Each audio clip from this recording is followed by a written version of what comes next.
ಒಂದಂತೂ ಸತ್ಯಾರಾಮ್, ಈ ಥರದ ಸಮುದಾಯಗಳ ನಡುವೆ ಧರ್ಮಗಳ ನಡುವೆ ಬೆಂಕಿ ಹಚ್ಚೋ ಕೆಲಸವನ್ನ ಮೊದಲು ಬಿಡಬೇಕು. ಆ ಥರದ ರಾಜಕಾರಣಕ್ಕೆ ಫುಲ್ ಸ್ಟಾಪ್ ಹಾಕಬೇಕು. ಮಾಡೋದಕ್ಕೆ ಬಹಳಷ್ಟು ಕೆಲಸಗಳಿವೆ. ಈಗ ಬಸವನಗೌಡ ಪಾಟೀಲ್ ಯತ್ನಾಳ್ ಅವರು ಅವ್ರ ಪಕ್ಷನೇ ಅವ್ರ ಪರವಾಗಿ ನಿಂತಿಲ್ಲ.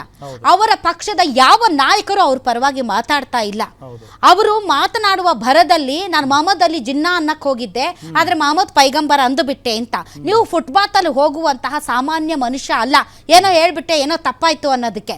ತಾವು ಕೇಂದ್ರ ಮಂತ್ರಿಯಾಗಿ ಕೆಲಸ ಮಾಡಿದವರು, ಬಹಳಷ್ಟು ಜವಾಬ್ದಾರಿ ಇರುವಂತಹ ಮನುಷ್ಯ.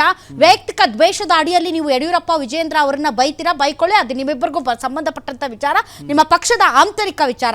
ಆದ್ರೆ ಒಂದು ಸಮಾಜ, ಒಂದು ಧರ್ಮದ ಬಗ್ಗೆ ಮಾತಾಡುವಾಗ ಬಹಳ ಎಚ್ಚರಿಕೆಯಿಂದ ಮಾತಾಡಬೇಕು. ಮಾತನಾಡುವಂತಹ ಪ್ರತಿಯೊಂದು ಮಾತು ಕೂಡ ಈಗಿನ ಮಾಧ್ಯಮ ಯುಗದಲ್ಲಿ ಇಮಿಡಿಯೇಟ್ ಪೋಸ್ಟ್ ಆಗ್ತವೆ, ಇಮಿಡಿಯೇಟ್ ವೈರಲ್ ಆಗ್ತವೆ. ನಾನು ಮೊಹಮ್ಮದ್ ಅಲಿ ಜಿನ್ನಾ ಅನ್ನಕ್ಕೆ ಹೋಗಿದ್ದೆ, ಮೊಹಮ್ಮದ್ ಪೈಗಂಬರ್ ಅಂದೆ ಅಂತ ನೀವು ಧಾರ್ಮಿಕ ಭಾವನೆಗಳಿಗೆ ಬೆಂಕಿ ಹಚ್ಚೋ ಕೆಲಸವನ್ನ ಫುಲ್ ಸ್ಟಾಪ್ ಇಡಿ. ನೀವು ಹಿಂದುತ್ವಕ್ಕೋಸ್ಕರ ಹೋರಾಡ್ತೀರಾ, ಹೋರಾಡಿ ಬೇಡ ಅಂತ ಅನ್ನಲ್ಲ.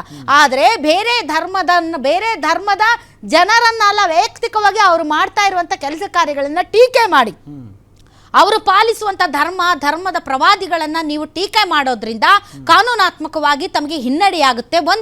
ಎರಡು, ಸಮಾಜದಲ್ಲಿ ಅಶಾಂತಿಯ ವಾತಾವರಣ ಕ್ರಿಯೇಟ್ ಆಗುತ್ತೆ.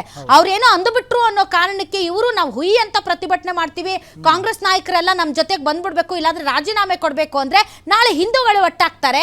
ಇಲ್ಲ, ನಾವು ಓಟ್ ಹಾಕಿದೀವಿ ನಿಮ್ಗೆ, ನೀವು ಮುಸಲ್ಮಾನರ ವಿರುದ್ಧ ಪ್ರತಿಭಟನೆಗೆ ಬನ್ನಿ ಅಂದ ತಕ್ಷಣ ನೀವು ಬರಲಿಲ್ಲ ಅಂದ್ರೆ ರಾಜೀನಾಮೆ ಕೊಡಬೇಕು ಅಂದ್ರೆ ಇನ್ನು ಕಾಂಗ್ರೆಸ್ ನಾಯಕರು ಏನ್ ಮಾಡ್ಬೇಕು?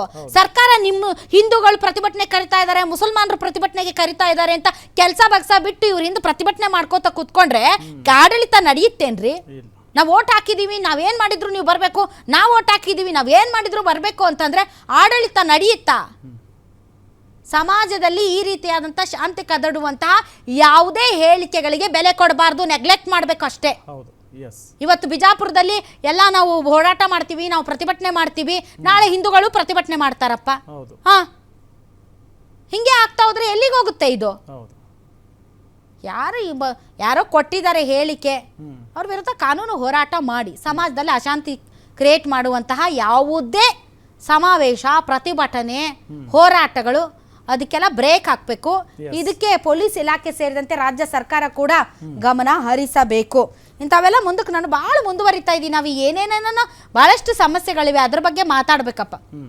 ಬೆಲೆ ಏರಿಕೆ ಇದೆ, ಜನ ಜೀವನ ಮಾಡೋಕ್ಕಾಗ್ತಾ ಇಲ್ಲ, ಲಬ್ ಅಂತ ಹೊಯ್ಕೊಂಡು ಸಾಯ್ತಾ ಇದ್ದಾರೆ, ಅದ್ರ ಬಗ್ಗೆ ಮಾತಾಡಲ್ಲ ಇವರು. ಜಾತಿ ಗಣತಿ ಧರ್ಮ ಅದು ಇದು ಬರೀ ಇಂಥವೇ ಹಾಳಾಗಿದ್ದು.